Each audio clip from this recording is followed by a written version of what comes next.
नमस्कार दोस्तों, सफलतम ISPSS classes में आपका स्वागत है। हम आपके लिए लेके आए हैं हिस्ट्री की 6 NCERT, जो हम आपको आज पढ़ाते हैं। कल आपको सिलेबस डिस्कस कर दिया था दोस्तों। हम आपके लिए आपको लेके आए सबसे फर्स्ट चैप्टर। हम आपको आप सबसे फर्स्ट चैप्टर पढ़ाएंगे। सबसे फर्स्ट चैप्टर क्या है? क्या, कब और कहाँ और कैसे। जैसे क्या क्या और कब और कहाँ और कैसे। जैसे अतीत के बारे में क्या जान सकते हैं दोस्तों। सबसे पहले हम अतीत के बारे में क्या जान सकते हैं दोस्तों। जैसे क्या, कैसे मानव क्या, कैसे क्या खाता था, कैसे कपड़े पहनता था और कहाँ पे रहता था। सबसे दोस्तों कहाँ पे रहता था सबसे प्राचीन मानव। तो अतीत के बारे में क्या जान सकते हैं। तो प्राचीन समय का मानव अखेटक था और वह लगातार जंगलों में रहता था दोस्तों। जो प्रारंभिक मानव क्या खाते थे और कहाँ रहते थे और कैसे कपड़ा पहनते थे और उनका कैसा जीवन था। देखो, जब प्रारंभिक मानव था वो शिकार करता था, वो जंगलों में शिकार करता था और कंदमूल फल खाता था दोस्तों। जो कंडों के बारे में जो प्रारंभिक मानव था, तो क्या प्रारंभिक मानव नंग अवस्था में रहता था। बाद में जब वो थोड़ा विकसित हुआ तो वो क्या पत्तियों को वस्त्र बनाकर पहनने लगा दोस्तों। और बाद में जब वो आधुनिक मानव हुआ, जब वो सीधा उत्पादन करने लगा, कपास का उत्पादन होगा तो कपड़ों का उत्पादन प्रयोग करने लगा दोस्तों। कहाँ कैसे रहते थे। जब प्रारंभिक मानव कैसे घरों में रहते थे, वो प्रारंभ में जंगलों में रहते थे दोस्तों। बाद में वो जो गुफाओं में रहने लगे और फिर वो पहाड़ियों को काट कर पहाड़ियों में के गुफा बनाए। क्यों? कि वर्षा से बचने के लिए, धूप से बचने के लिए। और जो जंगल में रहते थे जानवर से, जैसे बड़े बड़े जानवर होते थे, उनसे अपनी सुरक्षा के लिए वो कहाँ गुफाओं और पहाड़ियों में रहने लगे दोस्तों। वो कैसा उनका जीवन था, अखेटक और खाद्य संग्रह था दोस्तों। मनुष्य की हमारी पीढ़ी कैसी है दोस्तों। जैसे सबसे प्राचीन मानव था रामापिथेकस था, और जो बाद का ऑस्ट्रोपिथेकस था। क्रोमोगेन आया मानव, फिर होमो इरेक्टस आया, फिर नियरथल मानव आया दोस्तों। फिर जैसे हमें आधुनिक मानव कहते हैं, होमोसेपियन मानव दोस्तों। आधुनिक मानव है जिसे हम क्या आधुनिक मानव कहते हैं, होमोसेपियन। जो प्रारंभिक मानव कहाँ रहते थे, कैसे स्थान में रहते थे, कैसे घर होते थे दोस्तों। तो आपको तो ये पता चल गया है दोस्तों कि वहाँ पहले क्या जंगलों में पहले दोस्तों रहते थे मानव, और फिर वो बाद में गुफाओं में रहना शुरू किया, धूप और वर्षा और जानवरों से बचने के लिए दोस्तों। फिर वो कहाँ पहाड़ों में रहना शुरू कर दिया। जो प्राचीन समय के लोग पहाड़ों और नदियों के किनारे रहते थे। अब दोस्तों कहोगे नदियों किनारे क्यों रहते थे। पहाड़ियाँ हमारी, जो पहाड़ियों से नदी गिरती थी, वो उसे गुफा वहाँ बन जाती, गुफा बनी होती थी और वहाँ पत्थर होते थे, गुफाएं होती थी, वहाँ गुफाओं में रहता था। और नदियों किनारे उनको पिए जल की ज़रूरत होती, और जल कि उन्हें बहुत आसानी से जल उपलब्ध होता था, इसी वो नदियों किनारे रहते थे। जैसे सबसे प्रारंभिक मानव कहाँ साक्ष्य मिले हैं, नर्मदा नदी किनारे दोस्तों। फिर दूसरे सुलेमान और किरथर पहाड़ियों में, और गारो पहाड़ियों में, विंध्य पहाड़ियों में, सिंधु और उसकी सहायक नदी शादी, जहाँ सबसे प्रारंभिक हमारे नगरी का विकास होगा। सबसे पहले सिंधु नदी किनारे ही हमारे प्रारंभिक नगर का विकास होगा, और गंगा और उसकी सहायक नदियाँ। दूसरा सबसे जो मगध जो बहुत बड़ा राज्य था, सबसे पहले गंगा किनारे ही हमारा ये विकास होगा दोस्तों। इसी साथ हम आगे चलते हैं दोस्तों, देखते हैं। जैसे हमारे देखो सुलेमान गिरधर पहाड़ियाँ कहाँ, उत्तर भारत की उत्तर और पश्चिम में जो पाकिस्तान होता था, वहाँ सुलेमान गिरधर पहाड़ियाँ थी। जैसे हम देखते हैं दोस्तों, नर्मदा नदी किनारे लोग रहते थे, तो वहाँ का निवास कैसा था। कई हजारों वर्ष पहले इनके साक्ष्य मिले हैं। जैसे उनका व्यवसाय का खाद्य संग्रह थे और वो धीरे धीरे जंगलों से परिचित हो गए थे। और वह भोजन वो कंदमूल और जानवरों को शिकार करते थे। जैसे हमारा कह दो कोई क्वेश्चन पूछ ले कि उसका क्षेत्र कहाँ, नदी किनारे, उसका क्षेत्र कहाँ, मध्य प्रदेश में था। तो पहले कोई ग्राम नहीं बसता था, कोई गाँव नहीं बसता था।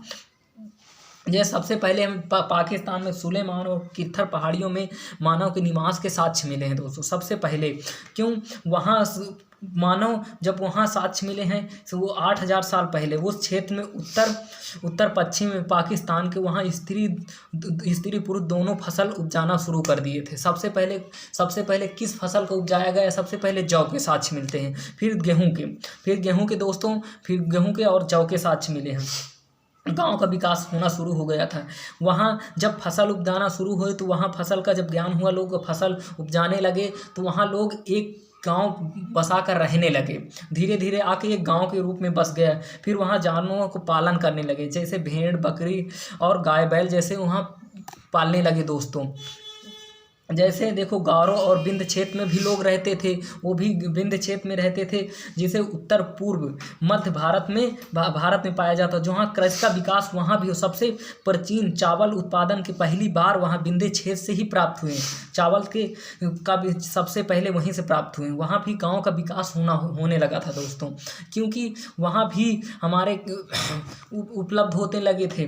वहाँ भी अनाज का उत्पादन होने लगा था, तो लोग आकर एक जगह बसने लगे थे दोस्तों। देखो सबसे पहले सिंधु और उसकी सहायक नदी किनारे, जो इसका समय क्या 47 वर्ष पूर्व है। जो 47 नदी किनारे प्रारंभिक नगर का विकास हुआ। जो सिंधु नदी किनारे ही सबसे पहले प्रारंभिक, क्योंकि वहाँ मानव बहुत पहले से जब उपजाने लगा, क्या कहते हैं, उपजाने लगा था, गेहूँ जौ सब हर एक चीज़ होने लगा था। वहाँ पिए जल की उपलब्धता थी, वहाँ सिंचाई हर एक चीज़ उपलब्ध थी। तो वहाँ मानव बहुत उच्च स्तर, बहुत भाई मानव नगर तो सिर्फ नगरों का विकास हुआ। जैसे और गंगा और उसकी सहायक नदी 25 वर्ष पूर्व फिर वहाँ भी नगर का विकास हुआ, शहरों का विकास हुआ। जैसे गंगा के दक्षिण में एक शक्तिशाली मगध राज का उदय हुआ था। क्यों कि यहाँ ही राज का क्यों उदय हुआ? क्योंकि वो वहाँ पे बहुत हमारे उपलब्ध थी, बहुत संसाधन उपलब्ध है। पिए सिंचाई के लिए उपलब्ध थी, वह जल उपलब्ध था, और यहाँ बहुत मैदानी क्षेत्र, वहाँ उपजाऊ जमीन थी। इसी की वजह से एक बहुत शक्तिशाली, देखो जब बहुत अधिशेष लोगों के पास उत्पादन होने लगा तो एक बाजार की उत्पत्ति हुई। बाजार की उत्पत्ति के बाद एक नगर की उत्पत्ति हुई। नगर के देखने के लिए एक राजा, वहाँ राजा बनाया जाए, जैसे अपने प्रधानमंत्री होते हैं वैसे राजा बनाए गए। तो वहाँ बहुत बड़े राज्य की उत्पत्ति हो गई थी। देश के अन्य भागों में भी ऐसे राज्यों की स्थापना हो चुकी थी पहले, बहुत देश के अन्य भाग। जैसे हम आप देखते हैं कथन और कारण, एक क्वेश्चन देख लेते हैं। जैसे कथन देखो, गंगा की घाटी में मगध का विकास हुआ। गंगा घाटी क्योंकि वहाँ बहुत मैदानी क्षेत्र था और जल की उपलब्धता थी, उपजाऊ जमीन थी वहाँ की। तो इसीलिए वहाँ की एक बहुत गंगा घाटी किनारे एक मगध राज्य की उपलब्ध हुई। कहाँ था उस समय गंगा नदी के पास भी प्राकृतिक संसाधन बहुत उपस्थित थे, बहुत प्राकृतिक संसाधन उपस्थित थे। कथन व कारण सही है, कारण कथन की व्याख्या भी करता है। दोस्तों ये दोनों सही है, व्याख्या कथन सही, कारण भी सही है, और कारण कथन की व्याख्या भी करता है।